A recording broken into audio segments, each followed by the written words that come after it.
Hello, everyone. Welcome to 360 Degrees Excellence, where we believe everyone can achieve all-round success. Today, I'm going to be having a conversation with Dr. Adebayo Oluwabunmi.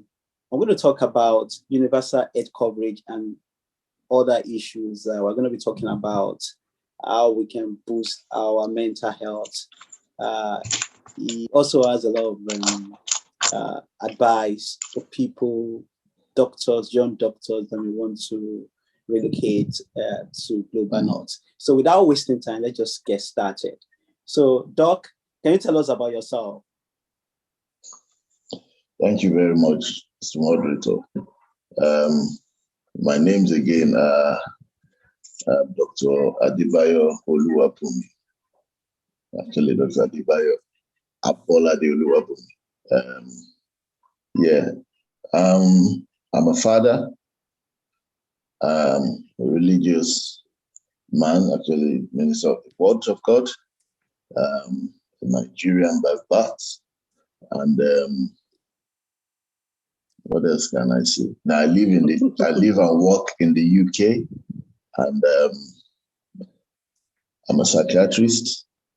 I work within the NHS, the NHS Trust, and I would also say that I'm married to an angel, a wonderful woman who I did back down the word angel, and we're blessed with 3 children. Yeah. Fantastic. And I remember I met you in Victoria while I was doing my PhD, before you relocated back to Nigeria and then to the UK. Interesting. Yeah. And I want to ask you about the main reason why we're here today. We're talking about universal health coverage.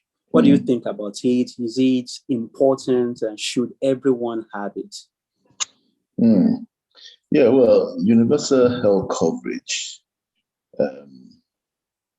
Let me start from the way the WHO, actually, what that organization actually made emphasis on it. It started from the fact that half of the world population do not have coverage of essential health services. And they also came up with the fact that over 100 million people still live in extreme poverty.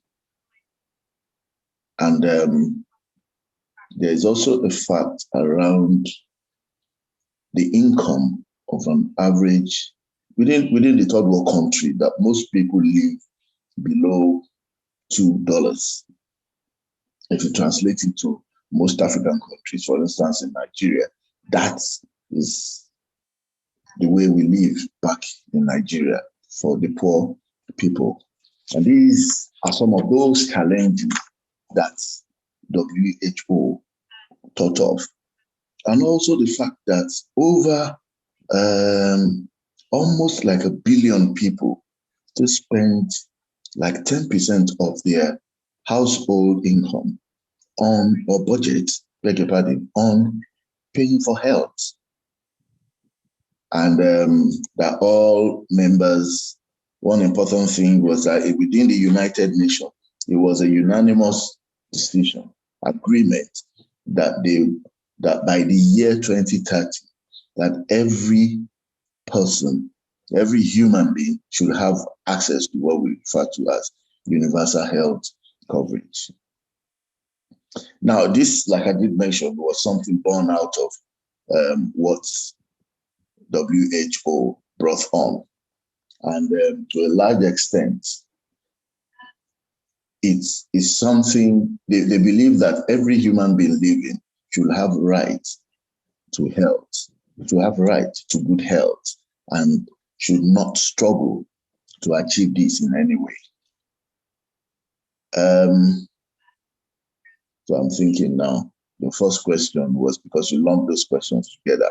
Anyway, so yeah, so health is wealth. We all know this. Health is wealth. And universal health coverage would allow access services that addresses significance of health for people. Basically, this is what universal health will be addressing. Causes of deaths, causes of diseases to people. Universal health is meant to address this. Perfect. I like your response. It's very, very important. And I like also the fact that you refer to what the WHO said. Very, very important. The problem is always the cost. Who is going to bear the cost? Who's going to pay for? Who's going to pay for it? We know it's very, very important. But maybe we can just talk about United Kingdom, where you live.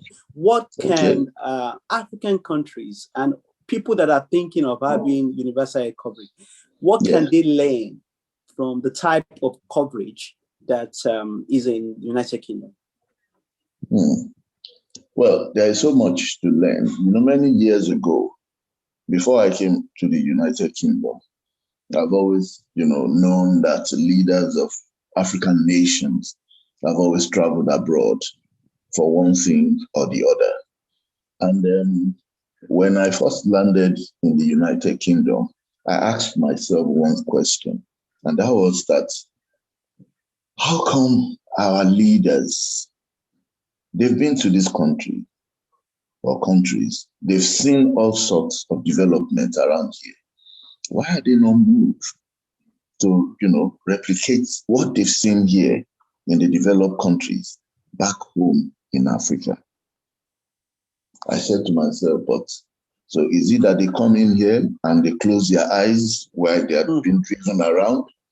Or they are saying they do not see all the edifices around, or they do not know how people go about in terms of movement, in terms of queuing up when they get to a shop, in terms of how orderly things are done?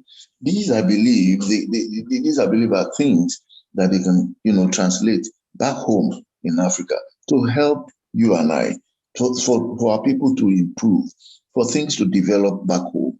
But no, that has not been the case. Now, addressing your issue around the fact that what can Nigeria learn from the UK?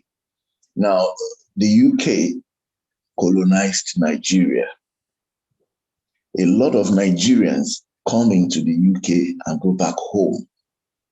We must understand that the UK itself, did not really start from where they are. They went through a lot of challenges. They went through reformations and what have you until they got to where they are today. But the UK, as you and I know it, have a system which seems to be quintessential to a lot of countries. I'm referring to the NHS. The NHS system has beaten the imagination of several other countries that they stand in forefront today. And a lot of countries try to emulate what the NHS has as a system. There are global movements around universal healthcare system. Within a few years, it has transformed.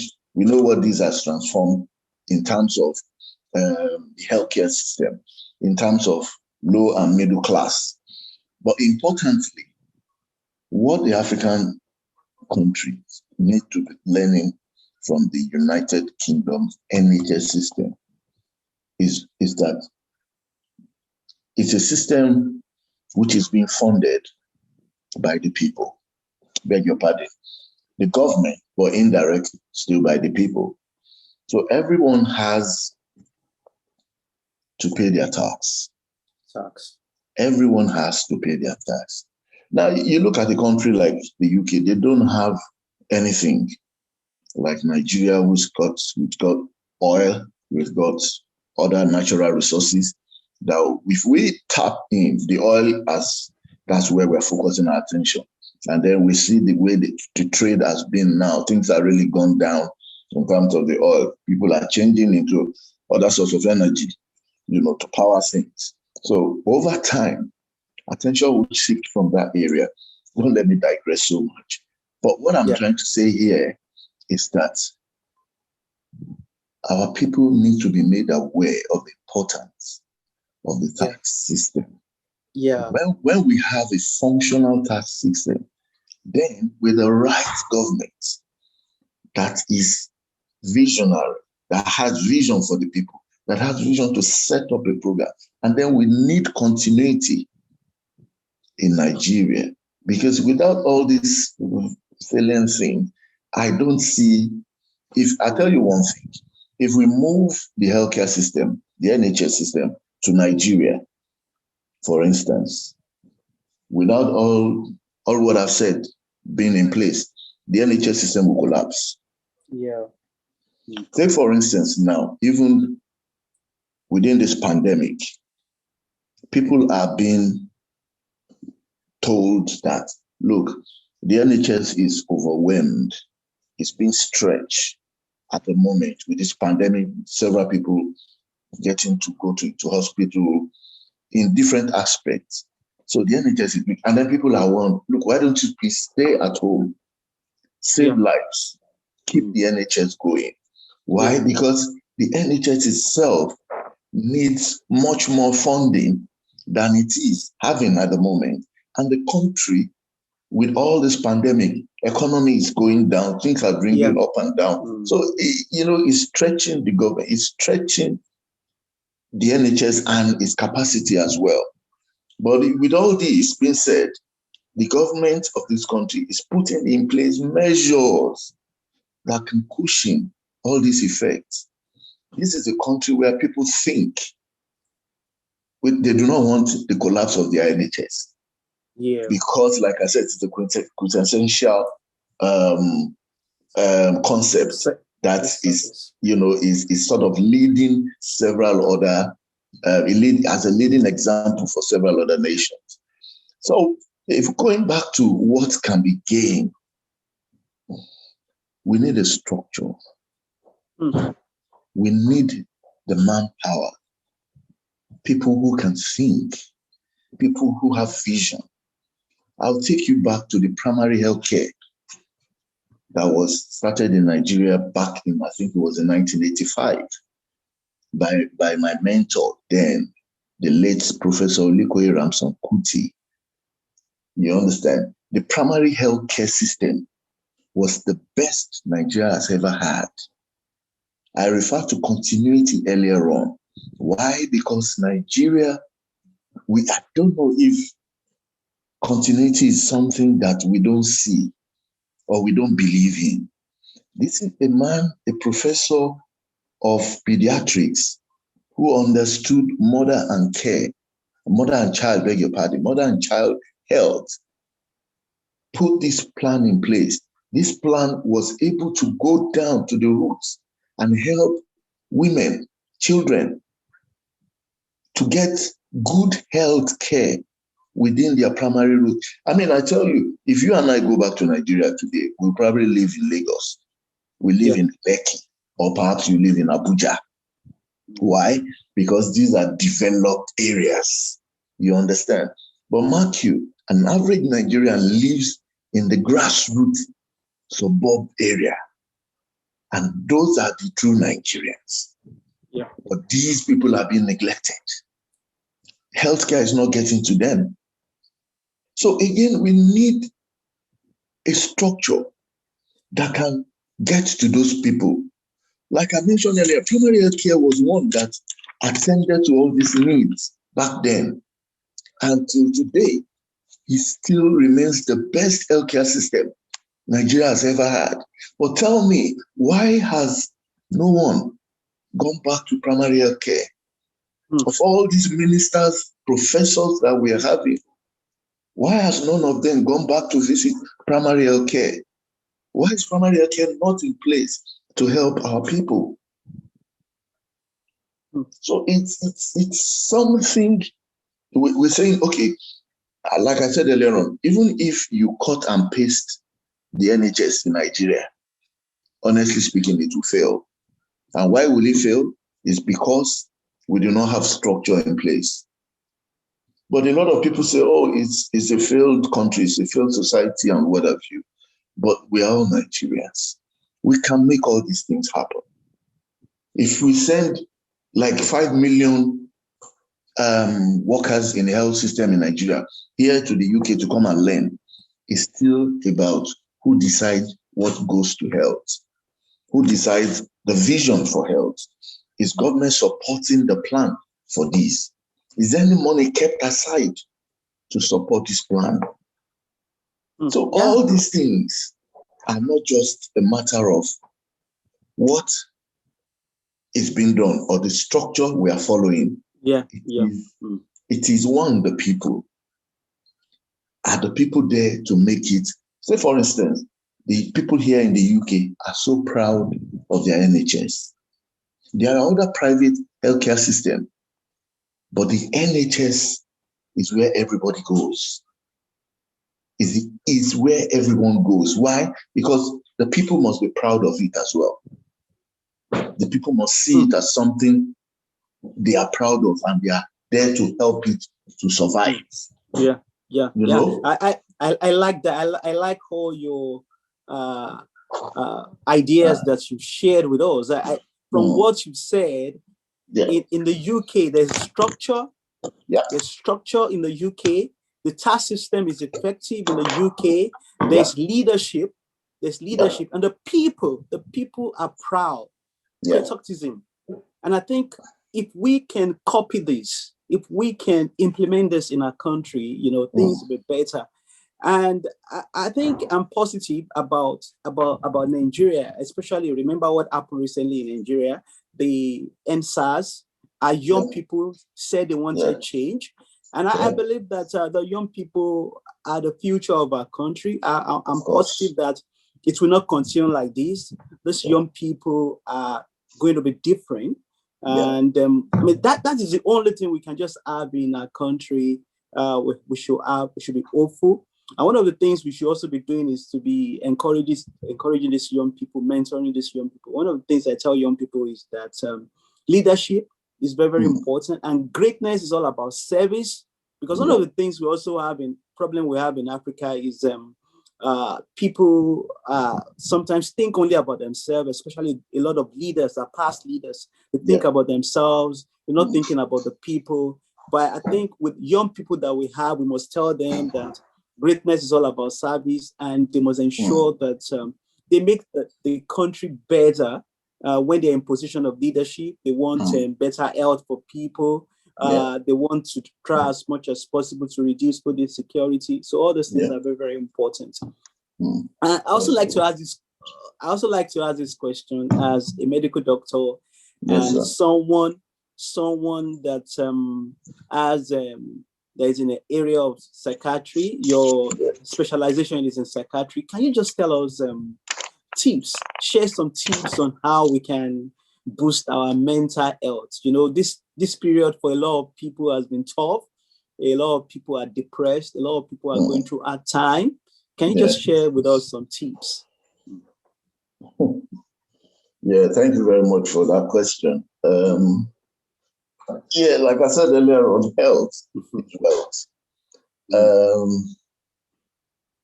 it's very, very important that we sort of keep in touch with people around us. Sometimes people see it as maybe not so significant or not so important, but it's very, very crucial in the sense that we need to be in we need to sort of be in communication with people around us. We need to, to keep active physically. I don't know, you look very fit, but a lot of people back home don't see it. I mean, I remember before I left, there was this common saying that it is the one who has a big tummy you should give the money to. So people need to keep active. They need to exercise from time to time. We need to eat healthily. A lot of things. Back home then, there were no jingles, to encourage people in terms of changing the orientation of people, that all this fried food, KFCs, Big Mac, and what have you, are not so good for people. They need jingles to encourage them to have this understanding. And we need to drink when we do drink. There are some people that drink, you can't stop them from it, but they need to drink sensibly. Very, very important. And I started by saying we need to keep in touch with each other, because sometimes, okay, take for instance, here in the UK, it's more or less a mind your business setup. You are in your house with your home, and you can't walk into the next door because you are hearing screams and all that to just interfere in their privacy there. Anything could be going on there, you understand? The worst or the best you could do actually is to call the police and say you are hearing noises in the other flats. So, and then the police will attend to them. It's not your business. But back home in Nigeria, we could go there, knock their door. Mr. A, Mr. B, what's happening? You know, that kind of thing. But I tell you, of all these things, this is keeping our sanity. This helps us to keep our sanity. And then one thing we also don't do back home is to ask for help. We don't ask for help. Perhaps there is nowhere to really ask for help. If I'm making sense, perhaps there is nowhere to really ask for help. These are some of the things that we need to have in place back home in Nigeria. People don't even know. It took a while before we had emergency services like the fire people or ambulances being stationed in strategic places. They're actually not meant to be stationed in strategic places. They are meant to be within hospitals. You understand? Government hospitals, that when there is an emergency, the ambulance from government hospital in Mushin can attend to people in Mushin. You understand, sir? If there's one in Surulere, the ambulance from hospitals there can attend to people in that locality. You understand? So, but again, we don't have very good roads. We don't have order of the day on our roads. There are so many things that are still wrong that needs to be put right back there. So apart from asking for help, we must understand that all work without play makes Jack a dull boy. We need break from time to time. We need time to take breaks. Honestly speaking, while I was in Nigeria, I never, why would I take break? When it's just work, and work. But here, I've come to understand the importance, the significance of taking breaks, keeping away from work. It helps your sanity. So it's important that we need to take breaks from time to time. And also, we need to sometimes take time to do things that we enjoy doing. Something completely out of our 9 to 5 hours on a Monday to Friday. Something that we enjoy. For me, for instance, I like sharing the word. I take time like this to study the word more, prepare a message that I'm going to share. This is something that relaxes me. Other people could find their own relaxation in painting. Others could find it in watching a movie. Others could find it in doing so many things. But it's important that we take time to do something different from our 9 to 5 work to sort of help us maintain our sanity. Yeah. Thank you so much, Doc. You've really told us a lot of tips there. You mentioned the case of food. Yes. Even science has been able to show us that there's a link between what we eat and our mental health. Exercise is also very important, and also relating with people. And I want to tell people, please say hi to people. If you meet people on the road, say hi to them, smile. Of course. In these days that we're always on our own, people are on their smartphone. Sometimes you might be in a commercial bus, transportation, and everybody is on their smartphone, nobody's talking, and just Just it's chatting. it's the type of life that we live these days. So, Yeah. but it's very, very important for us to relate with other people. It's very, very important. And you also mentioned the case of doing things that you love. Yeah. That's very interesting. So you love sharing the word. Can you just share a word, maybe just one word today for us today that is on your mind that you want to tell our viewer, maybe from the Bible that you just like to share with us today? All right, praise the Lord. Praise the Lord. Hallelujah. So when you said that, the only word that came to my mind was when God was telling, I think it was Jacob, that he should go back to Bethel. And where is Bethel? Bethel is the place where God is. Bethel is that place where we reconcile back to our Maker. Bethel is that place where we receive mercy.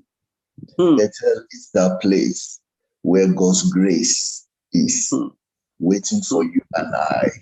So if there's somebody somewhere who has lost contact with God, I'm advising them to go back to Bethel.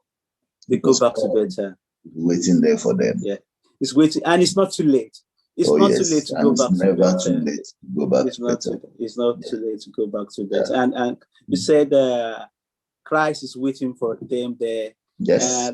I'm remembering the scripture that says, "I stand at the door and I knock." I knock. Yes. If anybody opens, I'm there to come in. I'm just going to come in.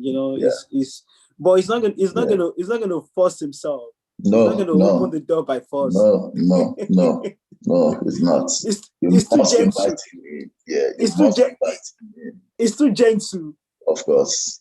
Of course. Okay, that's awesome. That's powerful. Yeah. I also want to ask this question.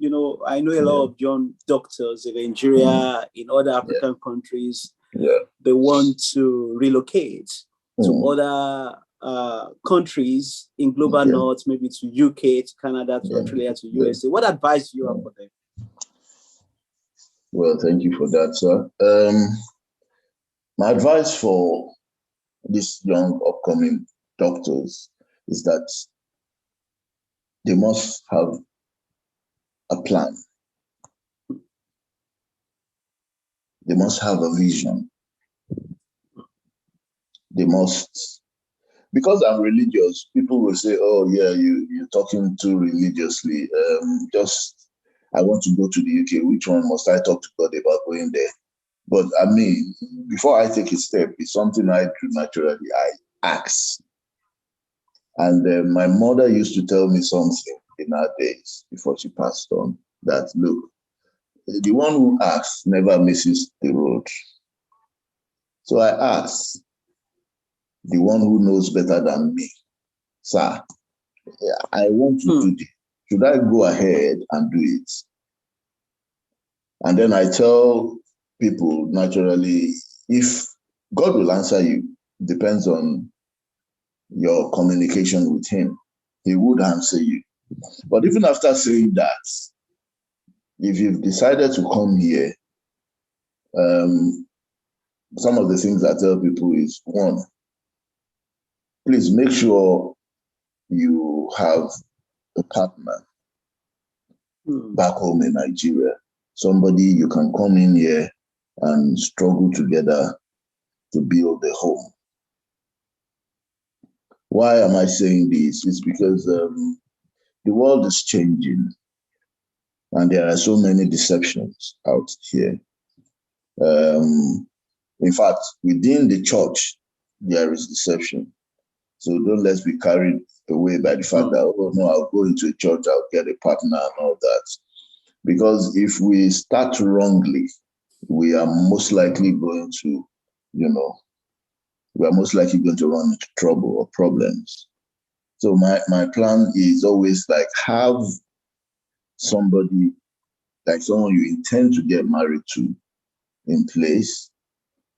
Whatever it is, maybe you want to engage her in some form or the other. That's very, very crucial. I'm saying this because our young doctors are intelligent, they're brilliant, and they come in here and do exams and excel and all that. But when the home front is wrong or it's not right, then it collapses that individual. But in as much as not to encounter these plans or encounter this misfortune, is why I said if they have somebody, let them engage such people, even if they are not married yet. When they come in here and begin to, do exams for them to get into the system, and they eventually pass, they can later go home and bring over these partners they, started the relationship with. And a few tips to those that are doctors really coming in here. It's essential that, you must have passed your PLAB 1 back home in Nigeria, and this English exam also in Nigeria. And then you come in here to do your PLAB 2. And it will be best if you can come in here to do your PLAB 2 without having, your partner or your children with you, because it will allow you to concentrate on the exam and easily pass it. And yeah, it's a good country. There is freedom, and the Lord has declared to us that wherever the sole of our feet takes us, He has given unto us to possess. And I know that while you are here, you will possess your possessions. Amen. Thank you so much. I like the way you started, from the point of view of what God can do. It's very, very important for people to ask God for direction. What does God want me to do? It's very, very important. There was a time Isaac wanted to leave for Egypt, and God told him, stay in Gerar.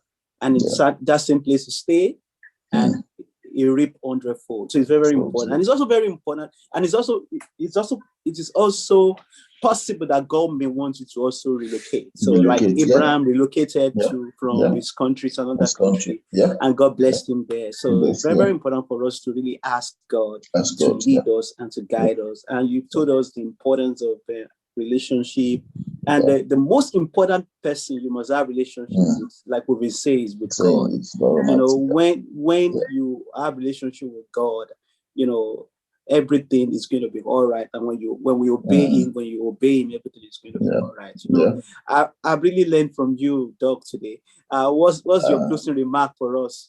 You sound like I'm a lecturer and you are the student, but it's vice versa now. Well, on my closing remark,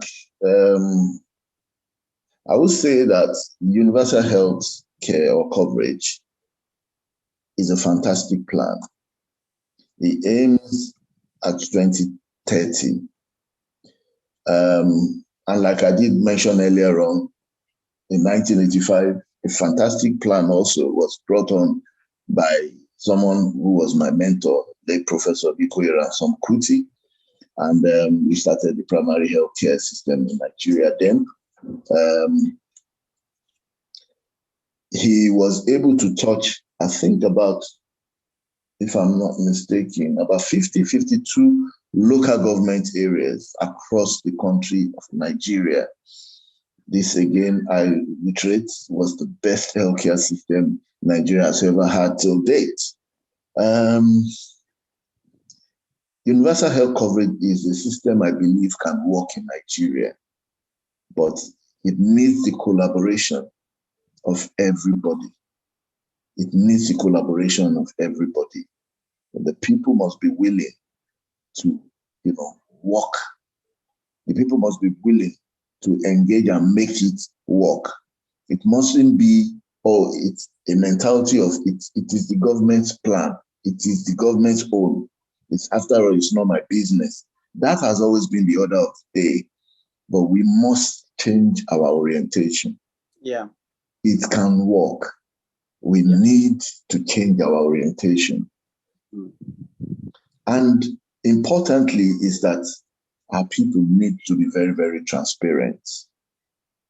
And in transparency, a lot of things that are wrong in the past can be put right today.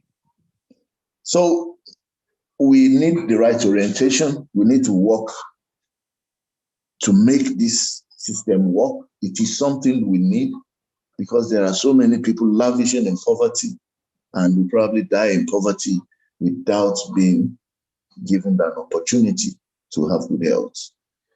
Nigeria is a rich country. The wealth of it lies in the hands of very few, but I believe things are changing. Now, if you look at the NSAS protest, which started from NSAS, it's a protest that is going to touch every aspect of that country. It's a protest to tell the government that the future, we will not allow this. It's a protest that the government needs to wake up upon. A lot of people in government today are not meant to be there, I'm sorry to say, but we find them there today. Why? Because God has allowed it so. But they must recognize the fact that while they are in government, what are we going to do to better the lives of these people? When I was growing up as a young man, I'm sorry, this closing remark is going beyond, but I feel it's an opportunity for me to just express, a few things. When I was growing up as a young man, maybe about 7, 8 years there, when I was 7, 8 years of age. The neighborhood where I grew up was such a quiet and reserved neighborhood. But once I get to see people go around fetching water and all that bit. And when I recently visited Nigeria again, I'm 50 years old now. When I recently visited Nigeria again, this would have been 42 years. And I visited that same neighborhood. I still see people going around fetching water. So I said to myself, I was 8 years old when I've noticed people doing this. And now I'm 50 years old and I can still see people doing the same thing. So in over 42 years of my life, nothing has changed to these people. We need a government with a vision. We need transformation in that country. We need orientation and reorientation of our people. The needs of an average person is not being met. People are in poverty. It's not that universal health coverage is going to change, it's going to take away poverty, but universal health coverage would allow people resounding health. When they have a chest pain that they will probably buy Panadol for, they can have an X-ray, they can have an MRI, they can have good investigation, because so many people that are dying or that are dead today shouldn't have died.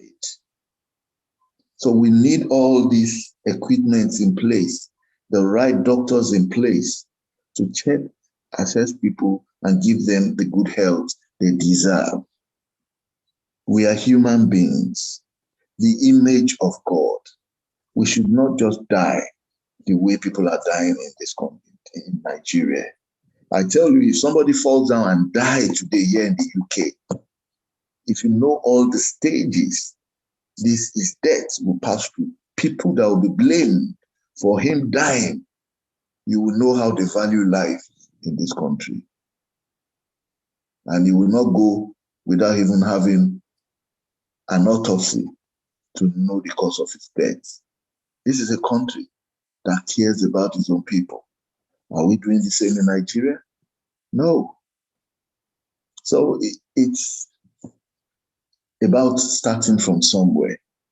And I think universal health coverage will bring that beginning for us in Nigeria. And importantly is that we need a record system to record birth rates, death rates, and the cost of all this. And importantly also is the fact that we need autopsy around all this. so that government can begin to look into the reason why Mr. A, Mr. X, Mr. Y died, and they can prevent others from, dying the same manner. Thank you, sir. Thank you so much, Doc, for your response, for taking time out of your busy schedule to do this interview with me. I'm very, very grateful. You've really told us a lot of things. I've learned a lot from you. I do agree with you that universal health coverage is essential, and every stakeholder should support it. Yeah. Every one of us should do, everything in our power to make it possible. If we are privileged people, we must not only think about ourselves. If, for example, you can afford private health care, you can go to private hospital. We must not think only about ourselves, we must think about other people, because the poor man on the street is also a human being. Is made in the image of God. So all of us must begin to think about others. If you're in a position of leadership, don't think about only your family. Don't think about your children. Think about other children. It's very, very important. And I believe that it is possible for us to make a change. All of us can be change agents in our community, in our country. I hope you've learned one or two things today. See you next time. God bless you. Bye. Bye.